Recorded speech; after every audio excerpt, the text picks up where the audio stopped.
4장 4절 한 번 더 읽겠습니다. 주 안에서 항상 기뻐하라. 내가 다시 말하노니 기뻐하라. 우리가 기뻐할 수 있는 근거 예수님입니다. 우리가 기뻐할 수 있는 넓고 넓은 장소 예수님 안에입니다. 예수님 안에 있는 사람은 기뻐하셔야 됩니다. 그리고 더 기뻐해야 됩니다. 이 기뻐해야 될 근거를 생각해 보십시오. 여인의 후손을 보내시겠다고 약속하신 창세기 3장 15절 말씀대로 예수님이 사람으로 이 땅에 태어나셨습니다.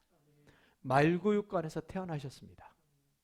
그렇게 태어나신 예수님을 찾아서 왔던 동방박사들, 마리아의 품에 안겨있는 아기 예수님을 보고 어떻게 했습니까? 기뻐하고 기뻐했습니다. 어린아이였던 예수님을 보고도 기뻐하고 기뻐했다면 어른이 되신 예수님, 십자가에 죽으시고 부활하신 예수님을 만난 우리는 당연히 기뻐하고 기뻐할 수밖에 없어야 됩니다. 기뻐하려고 애쓰지 마십시오. 애쓸 필요가 없습니다. 왜? 예수님 안에 있으면 기뻐할 수밖에 없습니다. 더욱더 기뻐할 수밖에 없습니다. 특별히 빌립보서는 바울이 감옥에 갇혀 있으면서 언제 죽을지 모르는 그런 형편에 있으면서 감옥 밖에 자유롭게 살고 있는 빌립보 교회 성도들에게 이 편지를 써서 보낸 겁니다. 감옥에 있는 사람이 세상에 자기 마음대로 편할 대로 살고 있는 사람에게 편지를 써서 보내면서 주 안에서 기뻐하라. 다시 말하노니 기뻐하라. 감옥에 있는 바울 목사도 기뻐했겠죠. 그렇기 때문에 빌립보 교회 성도들에게 기뻐하고 기뻐하라고 하는 거 아닙니까? 지금 우리도 코로나 바이러스 때문에 기뻐할 수 없는 지금 상황 속에 있습니다. 그럼에도 불구하고 예수님 안에 있는 우리는 기뻐하라. 다시 말하노니 기뻐하라. 그럼 어떤 성도들이 기뻐할 수 있습니까? 자, 1장 21절. 각 장의 핵심적인 구절을 지금 같이 읽겠습니다. 1장 21절. 이는 내게 사는 것이 그리스도니 죽는 것도 유익함이라. 사나 죽으나 예수는 그리스도십니다. 내가 살아도 예수님의 생명으로 살고 죽어도 예수님의 생명으로 살 것입니다. 이 말을 한마디로 요약하면 예수님은 나의 생명이십니다. 예수님이 나의 생명이라고 믿어지는 사람들은 기뻐하고 기뻐할 수 있습니다. 2장 5절을 봅니다. 너희 안에 이 마음을 품으라.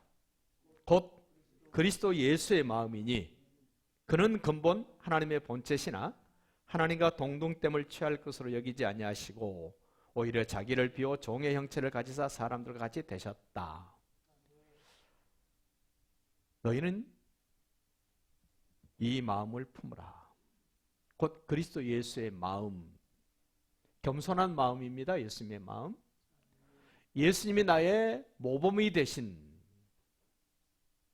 그 예수님 안에 있는 사람들은 기뻐하고 기뻐할 수 있습니다. 샘플이 되셨다. 여러분, 샘플 하나 만드는 게 쉬운 일은 아니지 않습니까? 샘플이 만들어졌다는 말은 계속해서 똑같은 것 양산해낼 수 있는 거죠. 그러니까 예수님이 나의 샘플이신데 그분 안에 있으면 나는 기뻐하고 기뻐할 수 있습니다. 3장 12절로 갑니다. 소리를 내서 힘있게 읽어주시기를 바랍니다. 내가 이미 얻었다 함도 아니요 온전히 이루었다 함도 아니라 오직 내가 그리스도 예수께 잡힌 바 된 그것을 잡으려고 달려가노라. 나의 목표가 되신 그리스도. 세상에 살면서 시절을 따라 목표가 늘 바뀝니다.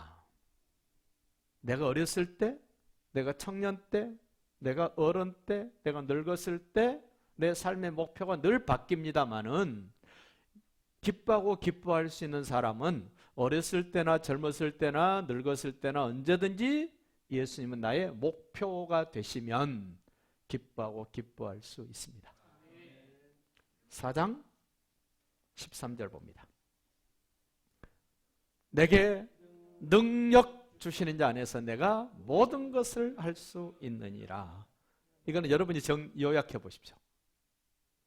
예수님은 나의, 다시 한번, 예수님은 나의, 그렇습니다.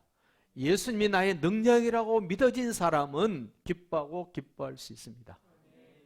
지금 내가 할 수 없는 어떤 상황들이 펼쳐져 있어도 예수님이 나의 능력이시기 때문에 이거 문제되지 않습니다. 그러니 기뻐하고 기뻐할 수밖에 없습니다. 이렇게 빌립보서의 4장이 각각 한 장의 중요한 독특함을 가지고 우리에게 기뻐하고 기뻐할 수 있는 근거들을 만들어줍니다. 빌립보 교회는 사도 바울 목사에게는 특별한 교회입니다. 소아시아 지방에 선교를 가기 위하여 열심을 다했던 사도 바울과 그 일행이 지금 터키 쪽, 그쪽에 선교를 하러 가려고 작심을 하고 가는데 하나님이 막으세요. 갈 수 없습니다. 그래서 어떻게 하면 좋을까 하고 털푸덕 주저앉아 있을 때 환상 중에 마게도냐 사람이 도와달라고 손짓을 합니다. 그 마게도냐의 첫 번째 큰 도시가 빌립보 교회입니다. 그 빌립보 지방에 가서 복음을 전하고 너무 열심히 전하다가 감옥에 갇힙니다. 얼마나 얻어맞고 언제 죽을지 모르는 상황임에도 불구하고 저녁 밤중에 바울과 실라가 찬송하면서 기도합니다. 그랬더니 웬일입니까? 웬일입니까? 갑자기 옥문이 열립니다. 쇠사슬이 끊어집니다. 손발을 묶어놨던 착고도 끊어집니다. 바울이 한 게 아닙니다. 실라도 한 것이 아닙니다. 하나님이 하셨습니다. 기적 같은 일을 하셨습니다. 왜 하셨습니까? 왜? 너희들이 감옥에 갇혀도 기뻐하고 기뻐하라고. 살 소망이 없어도 기뻐하고 기뻐하라고.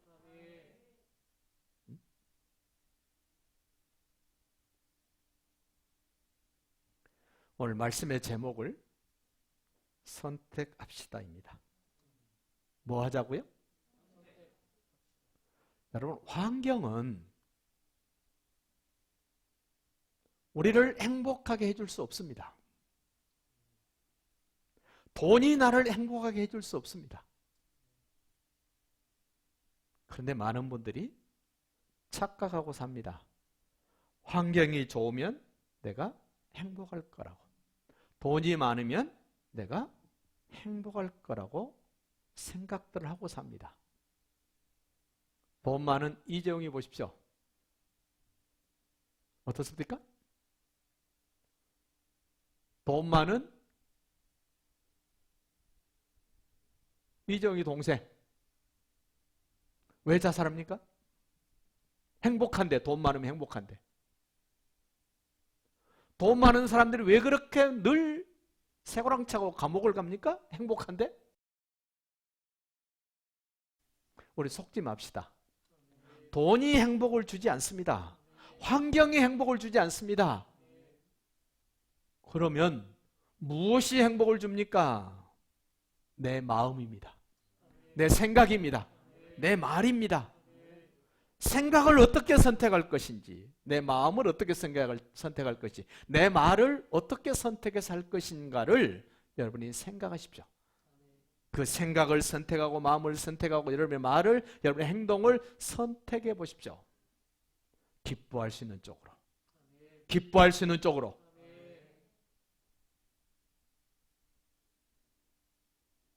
내 마음속에 무엇을 심을 것인가 선택하십시오.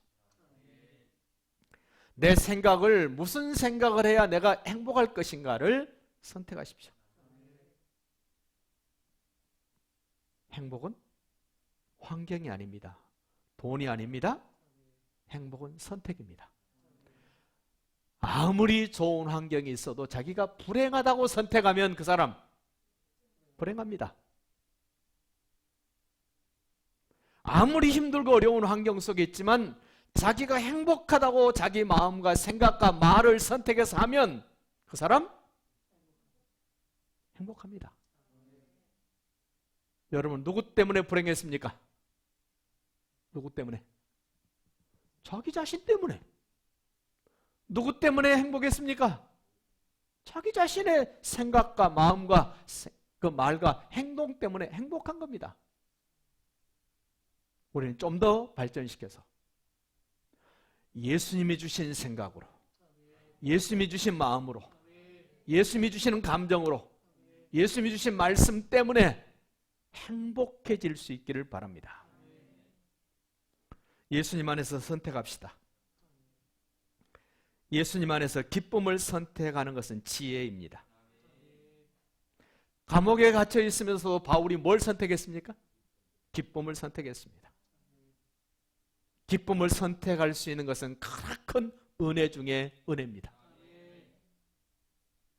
보편적으로 환경이 좋을 때 기뻐할 수 있는 것은 일반적인 세상 사람들도 할 수 있습니다. 환경이 지금 발도 쇠사슬에 묶여있고 손도 쇠사슬에 묶여있고 깊은 지하 감옥에 갇혀 있어서 언제 죽을지 모르는 이런 환경이 있음에도 불구하고 바울과 실라는 기쁨을 선택을 합니다. 그런 환경에서 어떻게 기쁨을 선택할 수 있겠습니까? 주님의 은혜입니다. 은혜가 아니면 선택할 수 없는 그 기쁨, 은혜가 있었기에 기쁨을 선택합니다. 그 은혜로 우리는 구원받았습니다. 그 은혜로 지금 이 자리에 있습니다.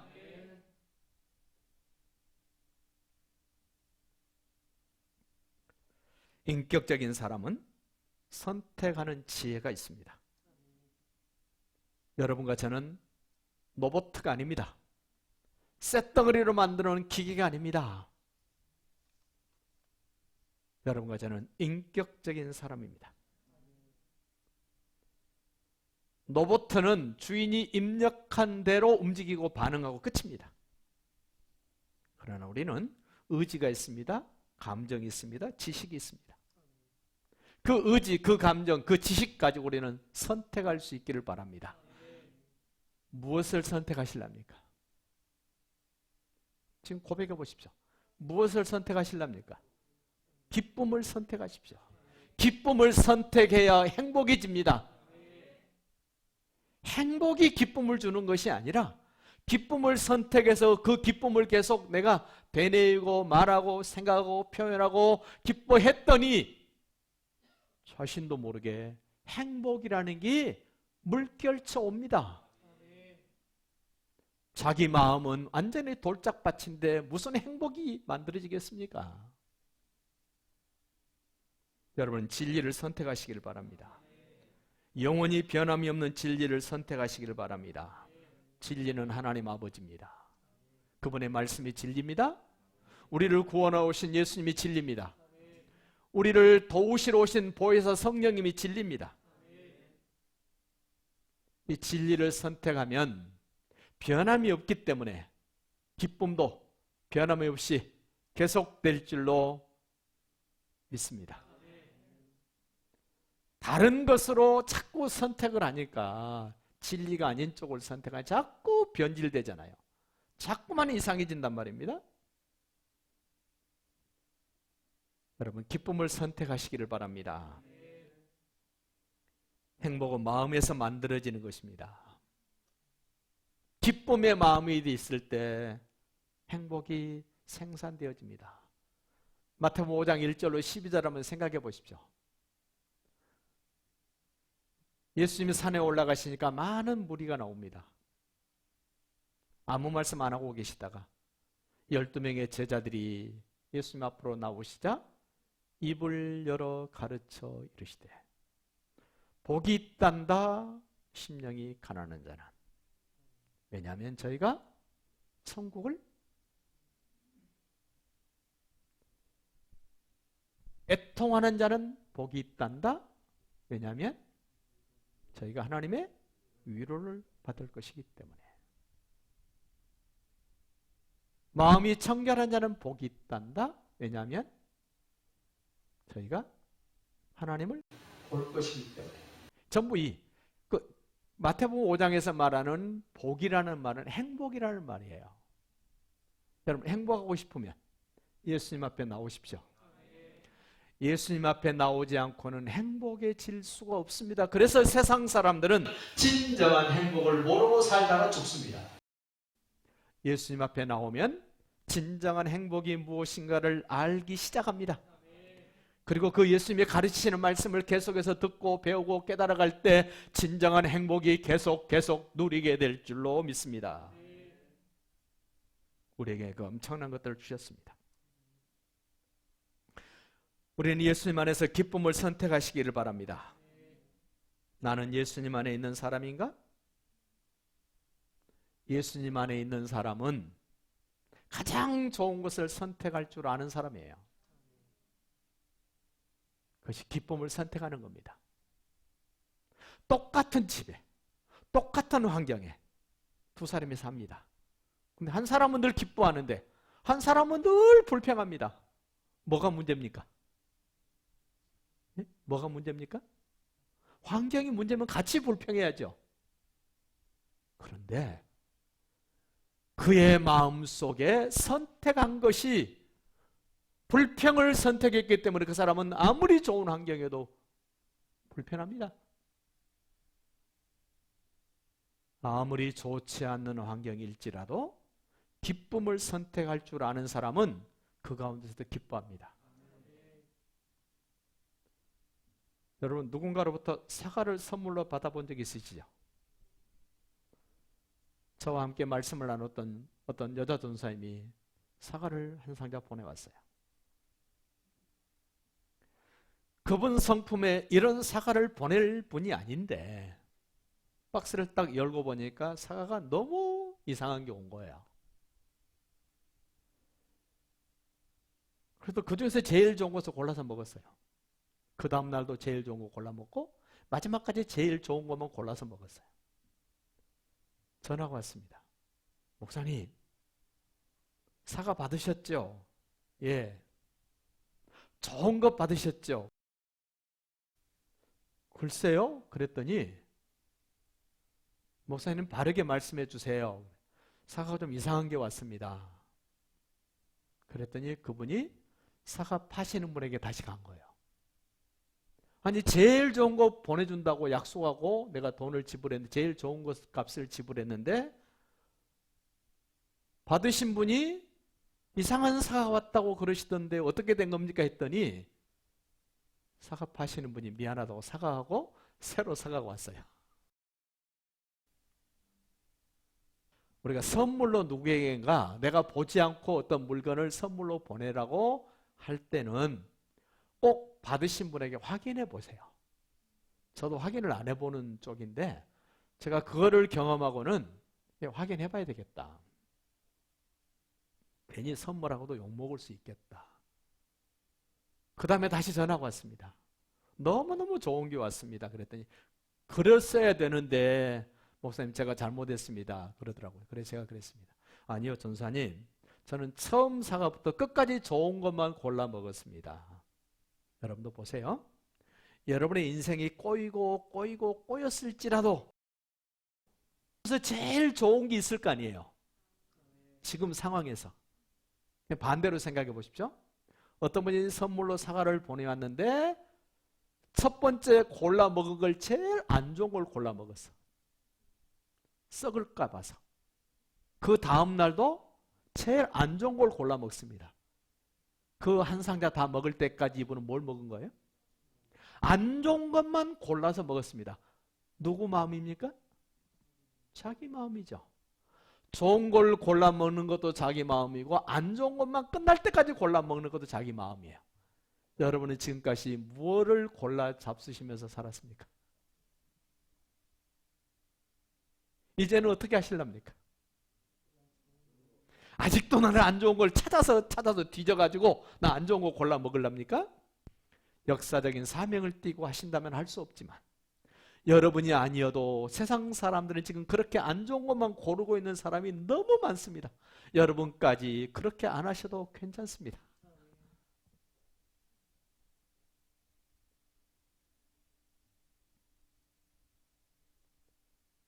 꼭 기억하십시오.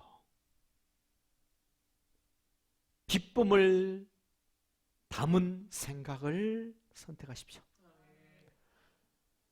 내가 기뻐할 수 있는 생각, 지금 내가 있는 상황 속에서 최고로 기뻐할 수 있는 생각을 여러분 마음에 담으십시오. 열받다가도 물불 안 가리고 막 쏟아놓고 싶을 때라도 가장 기뻐할 수 있는 것을 찾아서 담으십시오. 기쁨은 승리한 사람만이 갖는 거예요. 패배자는 기뻐할 수 없습니다. 예수님이 승리하셨기 때문에 예수님 때문에 기뻐할 수 있습니다. 예수님의 승리는 나의 승리입니다. 왜냐하면 예수님은 나의 머리가 되시고 나는 예수님의 지체이기 때문에 예수님의 승리는 곧 나의 승리입니다. 예수님의 기쁨이 나의 기쁨입니다. 진리를 품은 말을 선택하십시오. 말은 자기 속에 있는 것을 나타내는 겁니다. 어떤 사람은 부정적인 말만 계속 합니다. 그러면 그 사람 속에 뭐가 있어요? 부정적인 걸로 꽉 찼습니다. 불행한 말만 계속 합니다. 그 사람 속에 뭐가 있습니까? 불행이 꽉 차 있습니다. 여러분, 소금 그릇 뚜껑 열고 뭘 퍼냅니까? 쌀통에 뚜껑 열고 뭘 퍼내요? 여러분 속에 뭐가 들었길래 뭘 퍼내고 삽니까? 네? 제발 부정적인 거, 불행한 거 퍼내지 마시고 예수님으로 여러분의 속을 채우십시오. 진리로 여러분의 속을 채우십시오. 말은 그 사람의 과거입니다. 과거를 고스란히 보여주고 있는 것이 뭐냐? 말이에요. 여러분 누군가가 마주 앉아서 이야기를 해보십시오. 그 사람의 과거가 쫙 흘러나옵니다. 내가 점쟁이가 아닌데 알 수 있습니다. 누가 알려줍니까? 앞에 앉아있는 분이 나는 과거에 이런 사람이었습니다. 다 시시콜콜 이야기를 어쩜 그렇게 술술술 잘 해놓는지 그냥 들으면서 알아지는 거 아닙니까? 그렇다고 복채 내시면 안 됩니다. 그 사람의 현재를 가장 잘 설명해주고 있는 것이 뭐냐면 그 사람의 말이에요.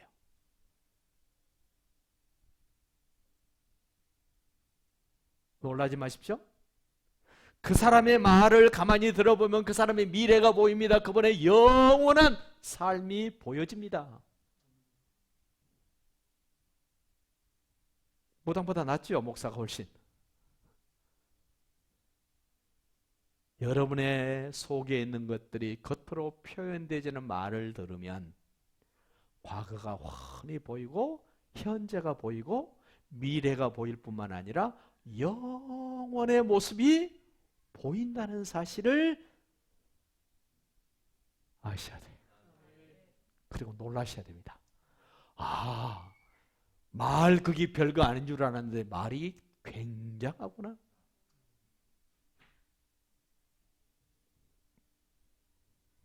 여러분, 사랑을 표현하는 행동을 하십시오. 세 가지 말씀드렸어요. 생각, 말, 행동. 기쁨과 연결된 생각. 무슨 생각하자고요? 기쁨과 연결된 생각을 하자. 진리와 연결된 말을 하자. 사랑을 듬뿍 담은 행동을 하자. 그럼 내가 행동하면 상대방이 뭘 느끼겠습니까? 사랑을 느끼겠죠. 미워하는 마음을 잔뜩 품고 밥 숟갈을 떠먹어도 미운 게 보일까요? 안 보일까요? 음식을 질글질 씹는데도 미운 게 보여요? 안 보여요? 다 보여, 다 보여. 뭐 보라고 또 씹을 때. 네? 제발 세 가지. 기뻐할 수 있는 생각을 품자. 진리의 말을 내가 표현하자. 사랑이 듬뿍 담긴 행동을 하자. 사랑을 나타내는 행동을 선택하시면 하나님을 나타내게 됩니다. 예수님을 나타내게 됩니다. 내가 구원받았기 때문에 예수님을 나타내고, 내가 아버지 집에 영원히 살 사람이기 때문에 하나님 아버지를 나타낼 수 있는 행동하는 사람이라는 것을 알게 됩니다. 오늘 바울이 그 4장 7절에 말합니다. 6절 먼저 읽을까요? 아무것도 염려하지 말고 다만 모든 일에 기도와 간구로 너희 구할 것을 감사하는 하나님께 알아요. 여기 지금 기도가 나왔고 간구가 나왔어요. 기도와 간구의 차이가 뭘까요? 기도는 일반적으로 하는 것들이에요. 우리 지금 형편에 따라서 기도합니다. 코로나19 바이러스 때문에 지금 어렵습니다. 하나님 해결해 주십시오. 이건 기도예요. 간구는 뭘까요? 간구는 이런 겁니다. 하나님, 코로나19 바이러스 때문에 우리 이인복 집사님 하는 일이 많이 어렵습니다. 이선우 집사 하는 일이 이렇게 어렵습니다. 손인 집사가 이렇게 힘듭니다. 이대근 집사가, 고흥인 집사가, 용기남 집사가, 안혜인 집사도 해줘야 되겠지. 네? 이렇게 우리 희진 자매가 이렇게 힘들고 어렵습니다. 그러니 이렇게 하나님 해주시기를 바랍니다고 구체적으로 낱낱이 이야기할 때 그것을 보고 뭐라고요? 그건 간구하는 거다. 아시겠죠? 기도와 간구가 비슷한데 조금 다른 게 있습니다. 구체적으로 실질적으로 내용을 하나님께 아뢰일 때 그걸 간구, 보편적인 일반적인 것을 아뢰일 때는 그 기도. 두 가지 해야 되죠. 기도도 할 뿐만 아니라 간구를 하는데 감사함으로 아뢰라. 어떤 유튜브에 그렇게 떴더라고요. 간청하는 기도를 하지 마시고 감사하는 기도를 하십시오. 제가 공감했습니다. 그럼 감사는 예수님이 신뢰될 때만 되어지는 거예요. 예수님이 믿어질 때만 되어지는 것 감사예요. 지금까지 여러분이 기도할 때 하나님 이렇게 될 줄로 믿습니다 했던 것들을 이렇게 되게 해주심을 감사합니다로 바꿔봐요. 하나님 이렇게 내가 간절한 마음으로 기도합니다 그러지 마시고 내가 간절하게 하나님이 이렇게 이루실 것을 감사합니다. 뒤에를 전부 뭘로 하자고요? 감사로 바꿔봐요. 감사로. 지금까지 계속 간청하는 기도만 했기 때문에 감사로 잘 안 바뀔 것입니다만은 그래도 의도적으로 감사로 바꿔보십시오. 이제부터 기도를 감사로 바꿔보시길 바랍니다. 그리하면 이 뒤에는 제가 설교 안 해도 되는데 그래도 해야 됩니다. 그리하면 하나님이 책임지시는 겁니다. 어떻게 책임집니까? 모든 지각에 뛰어난 하나님의 평강이, 이 평강이 뭐냐면 은혜 입은 사람들에게 주시는 만족이에요. 부족함이 없는 것, 평강입니다. 평강의 반대가 뭐냐면 전쟁이에요. 전쟁. 왜 전쟁합니까? 왜? 저희는 어렸을 때 먹을 것이 없기 때문에 내 몫을 누가 먹으면 싸워요. 어린아이들도 자기 건데 누가 가져가 먹어버리면 울지요. 부족하면 옵니다. 부족하면 싸웁니다. 그럼 부족함이 없으면요? 넉넉하니까 싸울 일이 없죠. 하나님 왜 이렇게 넉넉하게 하십니까? 그리스도 예수 안에서 너희 마음과 생각, 아까 마음 선택하자 그랬습니다. 생각 선택하자 그랬습니다. 말 선택하자 그랬습니다. 행동 선택하자 그랬습니다. 여러분이 기뻐하는 생각, 변함없는 진리의 말, 사랑이 듬뿍 담긴 행동을 선택하면 하나님이 어떻게 하신다고요? 그 마음, 그 생각, 그의 삶을 지키십니다. 지킨다는 말이 이런 거예요. 골키퍼가 잘하는 사람이 상대방 팀 10명이 막 공격해서 내 골대 안으로 골을 집어넣으려고 그럴 때 골키퍼가 막아내는 거예요. 지킨다는 말이 그런 겁니다. 나를 패배자로 만들지 않도록, 실패하지 않도록, 지지 않도록 나를 지키시는 하나님. 여러분은 여러분의 인생에 여러분이 골키퍼 되지 마십시오. 여러분이 골키퍼 하면 10번 차면 10번 다 먹습니다. 전지전능을 하신 하나님이 내 인생에 골키퍼 되어주시도록, 우리 가정의 골키퍼 되시고 우리 사업장의 골키퍼 되셔서 승리할 수밖에 없는 인생으로 하나님이 만들어 주실 것을 기대하면서 선택할 수 있는 지혜로운 삶이 되시기를 예수님의 이름으로 축복합니다.